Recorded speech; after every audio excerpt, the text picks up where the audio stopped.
Curriculum vitae.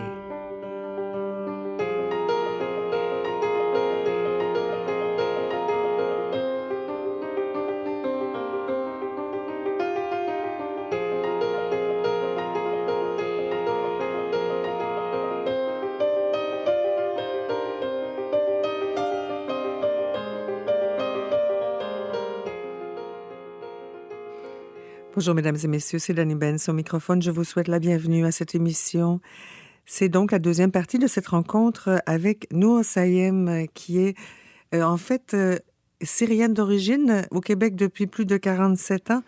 Mère, comme elle le disait, de deux enfants hybrides qui ont pris naissance ici avec aussi bien sûr les origines de leur mère en héritage. On était rendu quand même dans le parcours particulier de mon invitée au moment où elle a repris ses études ici à Montréal, pris les bouchées triples, travaillé en même temps. Elle a fait des rencontres qui sont encore pour elle aujourd'hui très signifiantes. Il y a eu entre autres ce professeur, Raymond Paradis et sa famille qui ont été très importants pour vous. Votre amie Francine Beaulieu qui continue à faire partie encore de votre parcours. Parlez-nous de ces rencontres. Oh mon Dieu, Monsieur Raymond Paradis, c'était à l'école normale. Quand nous sommes arrivés, ma mère avait entamé son cours de droit en Syrie. Elle est avocate. Elle n'avait pas son barreau, mais quand même, elle voulait travailler comme avocate, mais comme tout immigrant qui arrive ici, on lui demande de refaire son cours. Elle avait une trentaine d'années, 4 enfants, mon père qui travaillait. Elle s'est dit, bon, il faut que j'aide mon mari en faisant d'autres choses, donc je vais m'inscrire à l'école normale. Et à l'école normale, M. Raymond Paradis était professeur de statistique. Il a rencontré ma mère et là, il nous a pris vraiment comme parrains. Il nous a accueillis. Et de fil en aiguille, bien sûr. Premièrement, il a pris soin de ma mère pour qu'elle puisse comprendre ce que c'est les mathématiques. Et ma mère, c'était vraiment une personne qui n'était pas forte. Et de plus, tout ce qu'elle savait de la langue française, c'est les lettres. Alors, imaginez-vous la francisation, loin, oui. La francisation pour qu'elle puisse faire son école normale, pour enseigner le français aux Anglais, là, il fallait le faire. Mais ma mère aussi, elle a du front tout le tour de la tête aussi, pas seulement mon père, ni ça. Je viens d'une famille de je ne sais pas moi, d'audacieux, en tout cas, de persévérance. Ma mère, elle a été toujours un exemple pour moi. Elle m'a toujours poussée, même trop poussée parfois, mais quand même, je lui pardonne parce que ça a fait un beau morceau quand même. Je la remercie énormément. Mais maman, elle s'est débrouillée. Elle a eu son brevet A et elle a travaillé. Elle a enseigné ici. Et c'est grâce à M. Paradis qui l'avait suivi, qui lui a enseigné. Et par la suite, maman, par reconnaissance à M. Paradis, elle l'a invité chez nous avec Madame Paulette, sa femme, et ses enfants. Et c'était les premiers contacts qu'on a eus avec des vrais Canadiens, dans le temps, Canadiens-Français, maintenant on parle québécois. Et ça a été pour nous toute une découverte. M. Paradis a su comment expliquer la réalité canadienne à mon père. Il a su montrer que c'est un pays de paix. Il a su montrer... il a donné beaucoup de son temps. C'était un parrain avec Madame Paulette. Et il y a eu un échange culturel entre lui, sa femme, ses enfants et nous. Alors, ma mère, c'était une femme qui aimait recevoir, comme dans le temps là-bas. Elle faisait des grandes réceptions avec toute la communauté libanaise, syrienne qui était là. Et elle invitait M. Paradis. Alors, lui qui connaissait pas rien du tout de la cuisine syrienne ni rien, il a apprécié. Et lui, de son côté, nous, en tant qu'enfants, on allait garder ses enfants. Et depuis ce temps-là, M. Paradis, c'est un grand ami, même à moi, parce que mon premier livre que j'ai rédigé, il m'a donné des conseils. Parce que c'est un éditeur aussi. C'est ça qui fait la beauté de M. Paradis. Je me trouve à avoir même un mentor maintenant dans l'édition. Et Francine, c'est la même chose. Oui. Ma bonne Francine, je la vois d'ailleurs demain. Oui, donc c'est des connaissances. C'est là que vous avez commencé à prendre racine, vraiment, hein, en allant à l'école. C'est ce qui arrive pour bon nombre d'immigrants d'ailleurs, par rapport à leurs enfants qui sont à 100% dans le milieu avec une majorité de Québécois. Et donc, là, vous avez décidé, on va être obligé d'aller très vite, mais de choisir à l'université d'aller vers les sciences. Ça vous stimulait beaucoup? Je peux vous dire, dans l'autre émission, je vous parlais de ma blessure d'entrepreneur et j'ai décidé, en tant qu'entrepreneur, inconsciente, que les sciences, c'est sécuritaire. J'aurais pas d'étatisation. J'aurais pas de blessure de haut et de bas. C'est sécuritaire, c'est de l'argent bien placé. J'irai en médecine, j'irai en art dentaire, c'est payant. Vous voyez? Oui. Je restais toujours avec la mentalité de l'entrepreneur inconsciente. Oui. Alors, j'ai adhéré aux sciences. Au départ, c'était pour être en sécurité. Mais j'étais pas forte en sciences, je peux vous dire ça. Je suis arrivée, j'avais une 9e année forte et j'ai posé ma candidature pour rentrer au cégep. C'était au Collège Sainte-Marie, où c'était la couche de gens qui étaient les plus instruits, qui ont arraché, qui ont travaillé, ils ont fait leur cours classique pour se rendre là. Puis moi, j'arrive avec mon ignorance complète et une 9e, une 10e année pas faite à cause de la guerre et tout. Et là, j'ai décidé de sauter de 9e, 10e année au cégep, sciences pures. Il faut le faire. Ouais. Il faut être fou. Ouais. Vraiment, il faut être fou pour faire ça. Et il faut avoir encore l'audace triple de mes parents. Mon but, c'était d'aider mes parents. C'était vraiment ce feu-là qui me faisait dire, ben les sciences, c'est payant, puis cet argent-là, je vais aider mes parents. Ouais.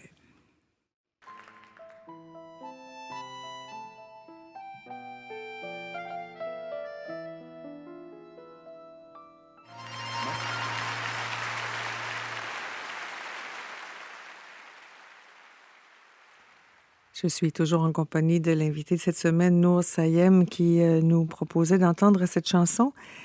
Ça m'a fait penser à Khalil Gibran, qui nous dit que nous ne sommes pas propriétaires de nos enfants. Nos enfants ne sont pas nos enfants et nous sont prêtés. Vos enfants ne sont pas les vôtres, ils sont les enfants de la vie. Alors, j'ai toujours pris cette philosophie-là avec mes enfants. Et même ma mère, elle a été comme ça avec nous.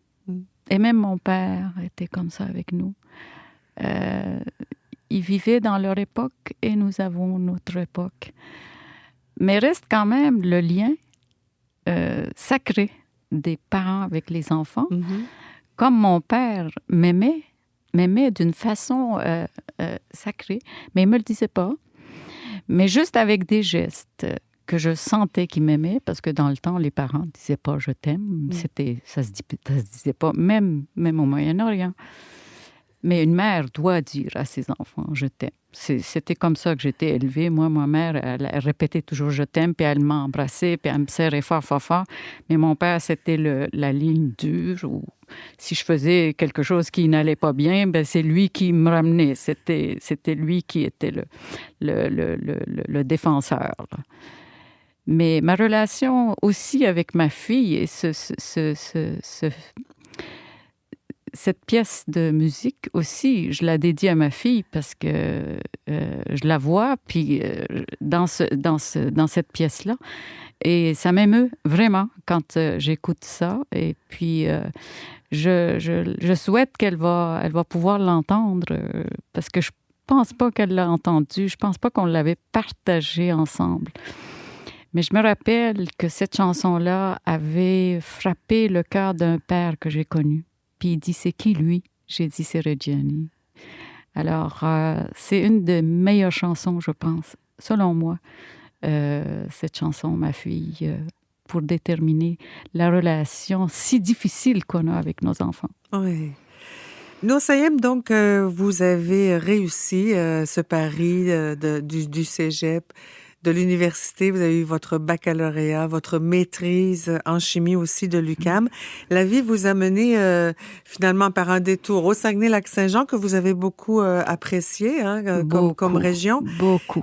On doit couper court et on vous ramène tout de suite à Québec. Vous avez alors vos 2 enfants dont vous nous avez présenté un petit peu donc ce qu'ils représentent à vos yeux. Et là, vous décidez d'entreprendre les démarches quand même assez ardues d'un doctorat tout en ayant ces 2 enfants-là. Mm-hmm. Et là encore, c'est la détermination, le front de bœuf, comme on dirait, qui vous a... Tête de mule. Oui, c'est ça. Qui va faire défoncer des portes pour dire non, moi, je m'en vais là et je veux un doctorat en technologie des aliments. Il y a un film qui m'avait impressionné, Gone with the Wind. Autant n'emporte le vent. Ouais. Quand j'ai vu la dame qui prenait la terre dans sa main, puis elle a dit, je veux l'avoir. Et ça, j'étais jeune. Et ça m'a tellement frappé cette vue-là, que j'ai dit, quand on est enfant, on est comme une éponge. Oui, ça vous a imprégné. C'est venu me chercher, et puis j'ai dit, à chaque fois que je faisais quelque chose, je pense à cette dame. Oui, je veux l'avoir. Mais j'ai hâte de lâcher prise un peu. Des fois, j'ai 64 ans, puis il va falloir que j'aie un peu la tête un petit peu moins de mule, mais j'arrête pas. Je pense que ça fait partie de mes gènes, ça fait partie de mon ADN. Je veux pas me battre pour me battre. C'est pas ça. C'est vraiment me battre contre moi-même. Oui.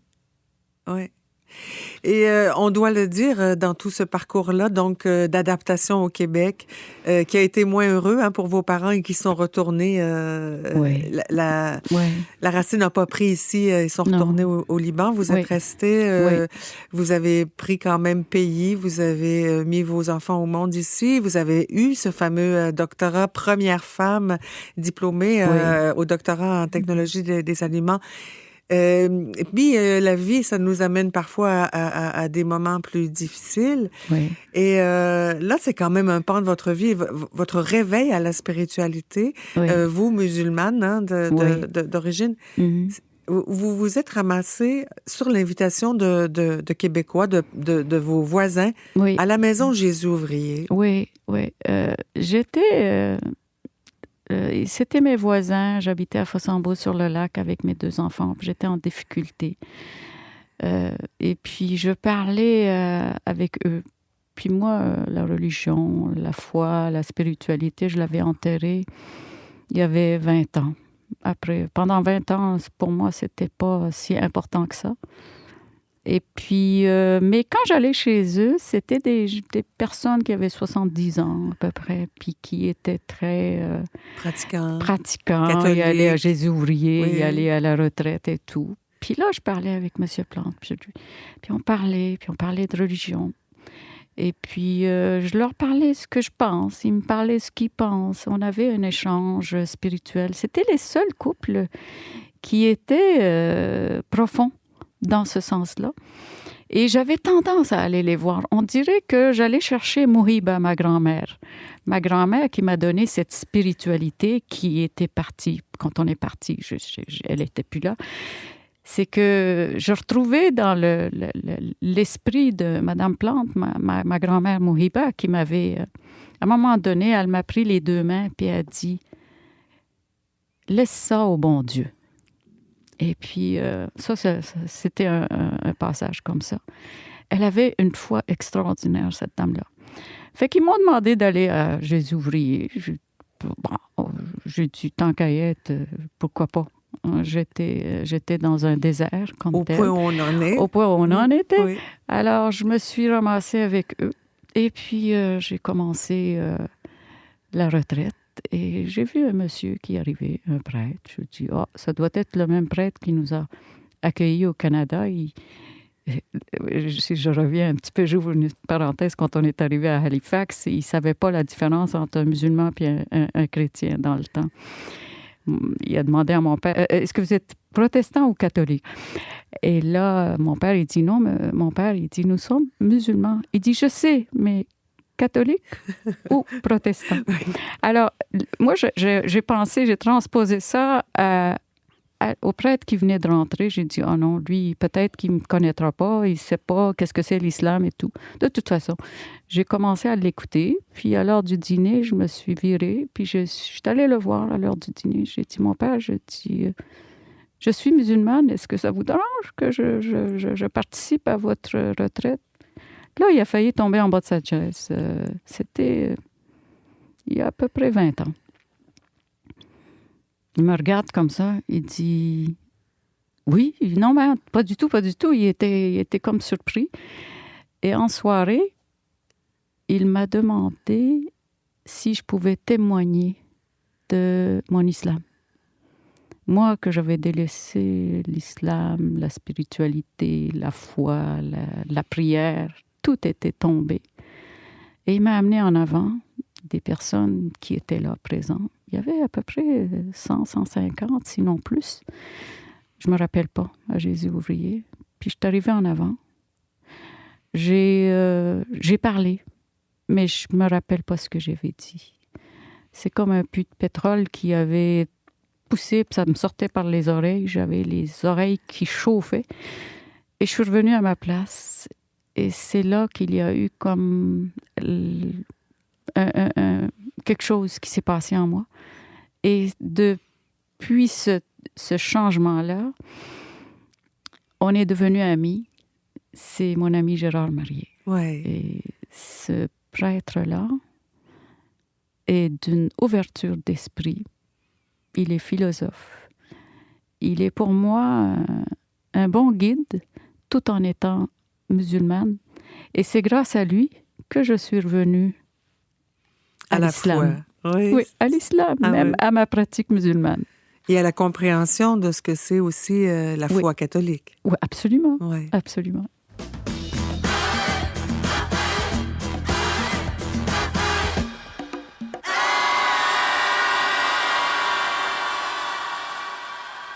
Alors, je suis certaine que les auditeurs et les auditrices ont bougé comme nous, les mains, les pieds, tout ça, c'est fort, mais c'est toujours entraînant, cette chanson, la fête. On sent bien que c'est quelque chose qui vous tient à cœur, cet esprit aussi de fête qui est inné pour vous. J'aime beaucoup Fugain. Fugain, pour moi, c'est vraiment les journées où je me sens tristounette, je le mets au bout et puis là, c'est réglé. Ça s'en va. Il est extraordinaire, ce chanteur-là. Plein d'espoir, plein de chansons, puis ça rappelle un petit peu ma jeunesse aussi, dans ce temps-là, Fugain. Et justement, cette chanson-là, on la chante chez nous quand on fête à la maison, quand on reçoit. Ma sœur Mouna, elle a déjà imprimé la chanson, puis là, tout le monde avait la feuille, puis tout le monde chantait la fête, la fête. Oui. Et c'est devenu quasiment un hymne chez vous. Un hymne chez nous, c'est la fête. Et on fête tout le temps chez nous. Alors, c'est la fête de mon neveu, c'est la fête de ma sœur, on fête tout le temps, tout le temps, tout le temps. Nosayem, avec le temps qui nous reste, je voudrais quand même qu'on parle. Vous avez fait cette très belle carrière de consultante auprès des entreprises en agroalimentaire, ensuite aussi pour les PME du point de vue financier. On peut tout lire ça dans votre livre Ma vie entre figuier et érable. Mais je voudrais qu'on parle aujourd'hui, en 2015, de ça vers quoi vous vous êtes dirigé et qui vous tient beaucoup à cœur. C'est ce mentorat que vous faites pour aider les immigrants à s'insérer sur le marché du travail, ce qui n'est pas encore une chose gagnée, hein?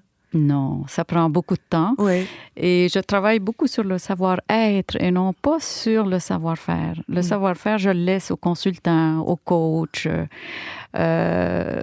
aux conseillers. Mais quand je travaille sur le savoir-être, là, j'ai tout le bagage qu'il faut pour aider les chefs d'entreprise qui sont d'origine immigrante ou les immigrants qui veulent se trouver de l'emploi. Donc, il faut qu'ils aient un savoir-être aussi pour apprendre qu'est-ce que c'est le Québec et pour les chefs d'entreprise québécois qui veulent engager des immigrants. Vous voulez faire le pont, finalement. Je fais le pont. Et pas seulement pour les Syriens, là, on parle. Non, pour tous les immigrants, je passe du 110 au 220 volts sans problème. C'est ça.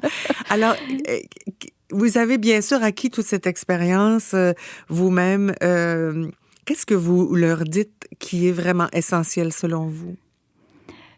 Aux immigrants. Aux immigrants, le ego. Oui. Le ego, l'ouverture d'esprit, Et puis, ça prend du temps.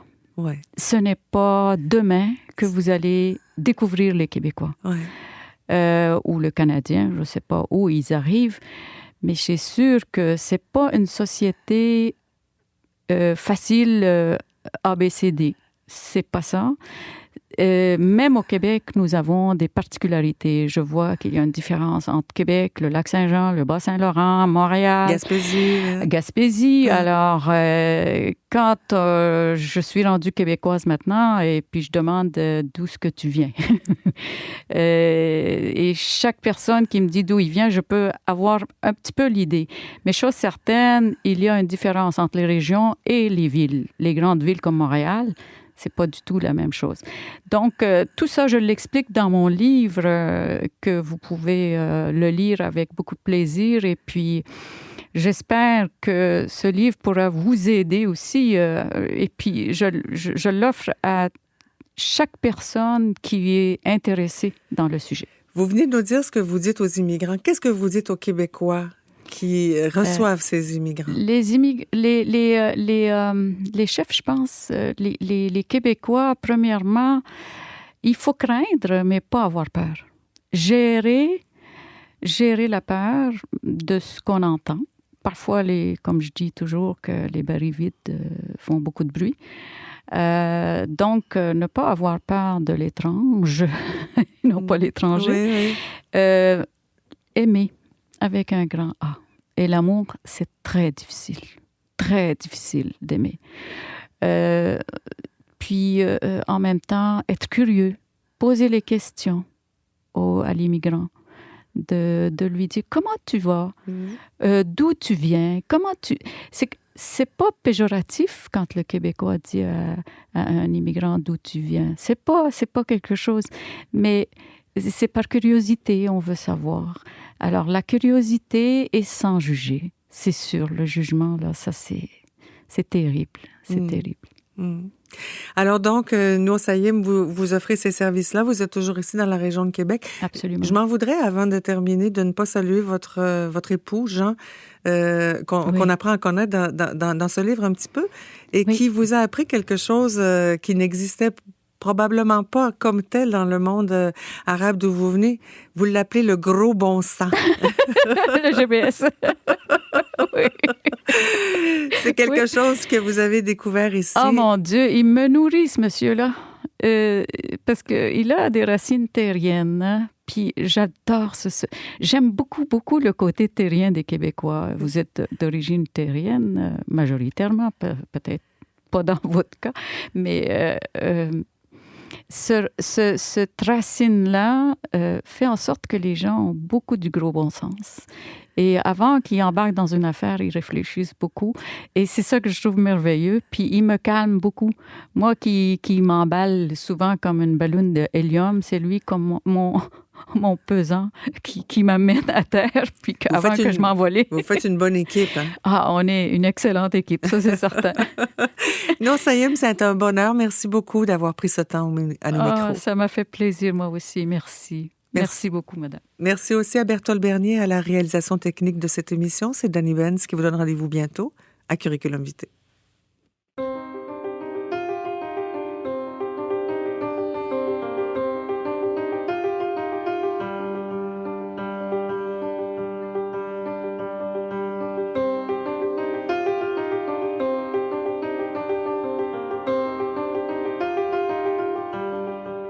C'était Curriculum Vitae.